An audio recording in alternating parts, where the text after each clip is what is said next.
Honourable Leader of the Opposition. Mr. Speaker, the question was about the Prime Minister's billion-dollar green slush fund scandal. We already know while he forces 2 million Canadians to a food bank and doubled housing costs, is quadrupling the carbon tax, he has a billion-dollar fund whose own bureaucrats say reminds them of the sponsorship scandal, whose executives give money to their own companies. Yesterday, a courageous whistleblower testified the Prime Minister's Innovation Minister lied, and I quote, lied to the committee. Why is this minister and his boss, the Prime Minister, covering up this scandal and waste of Canadian tax dollars?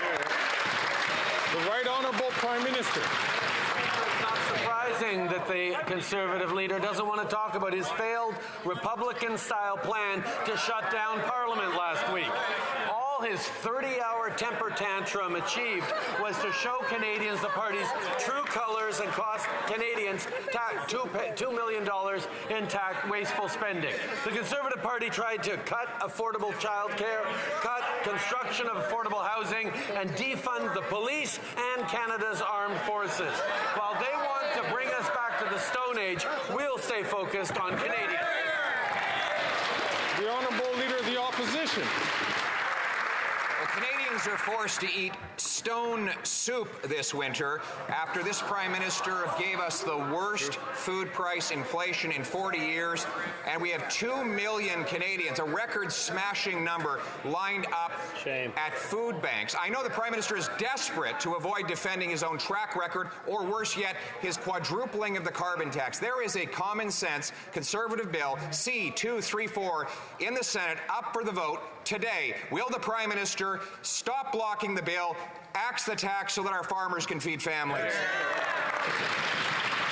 The Right Honourable Prime Minister. Mr. Speaker, the Conservative Party of Canada had the opportunity to support affordability measures for Canadians, but instead they chose to take 30 hours attacking the most vulnerable. During the Conservative leader's $2 million temper tantrum, they gladly stood against veterans experiencing homelessness, against emergency shelters for women and girls, against Indigenous housing, against rapid affordable housing construction. They even tried to prevent support for those who lost their homes in Hurricane Fiona. That leader is reckless and should be ashamed.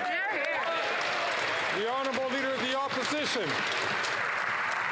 The truth is that the Prime Minister is not spending money on any of those things. He has a food program that doesn't feed kids, it feeds bureaucracies and creates frameworks that kids can't eat.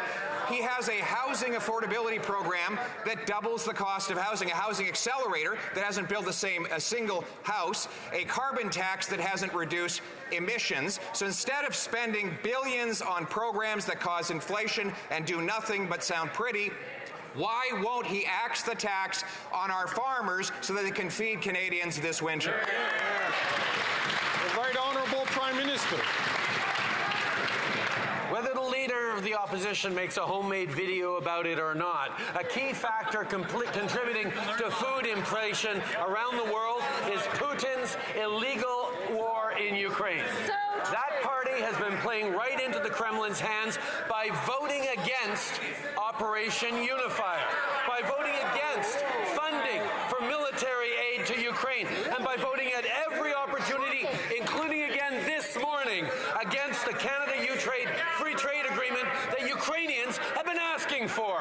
We will never abandon Ukraine, unlike the Conservative leader who's shown Canadians.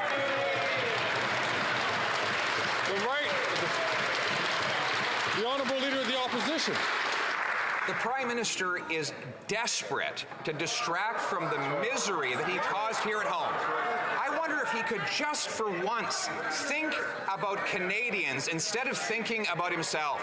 We have 2 million Canadians lined up in food banks, a record-smashing number. He's doubled the cost of housing. He wants to quadruple the carbon tax. 9 in 10 young people say they'll never be able to afford a home. We understand with this miserable record, he doesn't want to talk about Canada or Canadians. He'd rather spread falsehood about faraway foreign lands, Mr. Speaker. Will he not stand up for once for Canada, axe the tax so our families can eat? The Right Honourable Prime Minister. Speaker, the Conservative leader's partisan vitriol and performance games reforms are hurting Canadians. Let's talk about their record directly. When it came to 988, the suicide crisis helpline, how did they just vote? Against. When it came to the Lac-Mégantic rail bypass, how did they vote against? Against. When it came to the new Montreal Holocaust Museum on the first night of Hanukkah, how did they vote? Against. Mr. Speaker, there is clearly nothing this Conservative leader won't compromise.